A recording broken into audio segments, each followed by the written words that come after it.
Israel पर हमला करने वालों को चुकानी होगी कीमत। इजरायली रक्षा मंत्री इजराइल काटिज की बड़ी वार्निंग, हमला करने वाले अपनी जमीन और घर गंवा देंगे। उन्होंने कहा गाजा, लेबनान और सीरिया के शॉट्स दिखाइए विजय, ये देखिए यहां पर ये काटिज का बयान आया।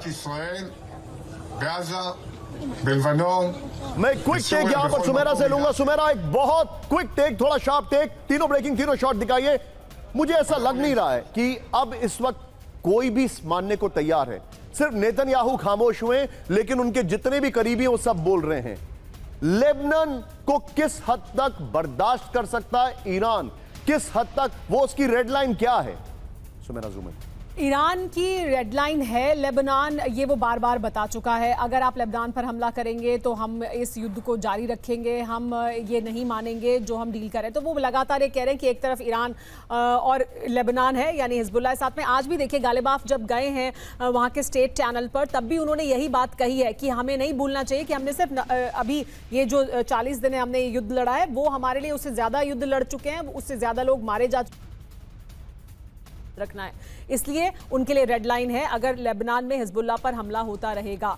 दूसरी तरफ इजराइल के पास भी वही एक कार्ड है अब जो बचा हुआ है, लेबनान और हिजबुल्लाह पर लगातार हमले करना, जिसके जरिए वो हासिल कर सकते हैं जो वो हासिल करना चाहते हैं, जो उनके लिए एक बड़ा सेटबैक है फिलहाल। Noted Sumera, thank you very much Sumera, बहुत बहुत शुक्रिया आपका। लेकिन बड़ी खबर सीधे आइए, ब्रेक करिए जरा।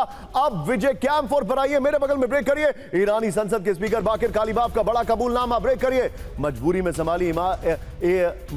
संभाली अमेरिका से बातचीत की जिम्मेदारी, ब्रेकिंग और शॉट दिखाइए। अमेरिका से समझौते के पक्ष में कोई और नहीं था तैयार, ये उन्होंने कहा। कासिम सुलेमानी की हत्या के कारण अमेरिका से नफरत है, उन्होंने ये कहा। इस सब के बीच में एक और बड़ी खबर कैंप 1 पर आइए। ईरान का अमेरिका इजराइल पर जीत का दावा, ब्रेक करिए। अमेरिका इजराइल को सैन्य मोर्चों पर हराया, ईरानी संसद के अध्यक्ष कालीबाफ का बड़ा दावा है। ये बड़ी खबर, ब्रेकिंग और बाइट दिखाइए जरा। ब्रेकिंग, ये देखिए जंगी तैयारी पर ईरान का बहुत बड़ा दावा, रणनीतिक मिसाइल और ड्रोन उत्पादन नहीं रुका। ये देखिए जरा, आइए जरा इसके अपर गोप्रो पर। और अपने दर्शकों को बता दूं, इसका काउंटर अगली खबर है, ध्यान से देखिएगा। इसका काउंटर अगली खबर है, आई रिपीट, इसका काउंटर अगली खबर है। यह देखिए जरा, युद्ध के बीच भी बनाए घातक हथियार, बड़ी खबर। युद्ध के दौरान ईरान ने और तेज रफ्तार से घातक मिसाइलें बनाई हैं। रक्षा मंत्री का दावा, नए ड्रोन पहले के मुकाबले ज्यादा सटीक और घातक। ईरान ने अमेरिका, इजराइल और मददगार देशों को करारा जवाब दिया है। रक्षा मंत्रालय का दावा, थोपे गए युद्ध से ईरान कमजोर नहीं मजबूत हुआ है। एक और यहीं से लीजिएगा विजय, अगली बड़ी खबर बाइट के साथ। समझौते के अलावा अमेरिका के पास नहीं था कोई दूसरा विकल्प, ब्रेकिंग और शॉट दिखाइए। ट्रंप ने माना 4 हफ्तों में खत्म हो जाता ऑयल रिजर्व, ये देखिए जरा। जंग जारी रहती तो दुनिया भर में रिजर्व खत्म हो जाते, ये बड़ी खबर। आइए जरा विजय, इसके अपर गोप्रो पर आइए, ये देखिए जरा। अमेरिका के वेपन भंडार भी खाली हैं, ये भी बड़ी खबर है। 40 दिनों की जंग में अमेरिका का बड़ा मिसाइल भंडार खत्म हो गया। ईरान जंग में अमेरिका का आधा गोला बारूद खत्म हो चुका है, ये भी बड़ी खबर है। सोचिए, ऑयल रिजर्व खत्म, ये भी हालत खराब है। लैंड अटैक मिसाइल और थर्ड इंटरसेप्टर 81% से ज्यादा खत्म हो चुके हैं। पेट्रियट, SM-3 और SM-6 मिसाइल भंडार में भारी कमी है। सैन्य भंडार फिर से बनने में लग सकते थे 3 साल। तीनों ब्रेकिंग, तीनों shot and straight to our guest. मैं सीधे चलूंगा अशोक सर के पास। अशोक सर, बड़ा इंटरेस्टिंग टेक है sir, what is your understanding about it?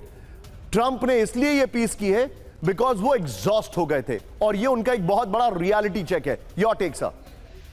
जी, आप बिल्कुल ठीक कह रहे हैं। देखिए, हर क्षेत्र में, हर एरिया में उनके ऊपर दबाव था। एक तो उनके डोमेस्टिक पर आप देख लीजिएगा, इन्फ्लेशन बढ़ रहा था, उनकी पॉपुलैरिटी रेटिंग घट रही थी। इसके बारे में हमने आपके प्रोग्राम में बहुत बारी बात की है। और फिर उनका जो मिड टर्म इलेक्शंस हो रहे हैं उसमें उनके लिए बहुत दिक्कत हो सकती थी। तो ये सब चीज़ें उनके विरुद्ध जाती हैं।